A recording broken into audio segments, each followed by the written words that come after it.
Nai-stress o pagod ka na ba?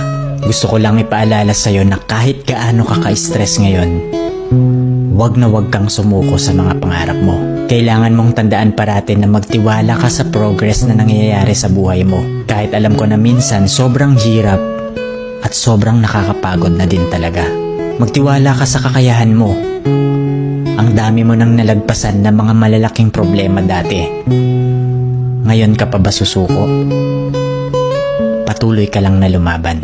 Yung pakiramdam mo ngayon na nahuhuli ka na sa buhay, siguro dahil nakikita mo yung mga kakilala mo o yung mga kaibigan mo, pakonti-konti may na-achieve na sila. Parati mong tandaan na lahat tayo ay may kanya-kanyang timeline sa buhay. Hindi ka nahuhuli at hindi ka rin naman nauuna. Kung nasaan ka man ngayon sa buhay mo, yan ang lesson at experience na kailangan mong pagdaanan ngayon. Lahat tayo ay may sariling kwento sa buhay na makaka-inspire ng ibang tao. Sarili mong kwento yan. Kaya make sure na sulitin mo ang bawat moment at gawin mong fulfilling ang kwento mo kahit anong mangyari.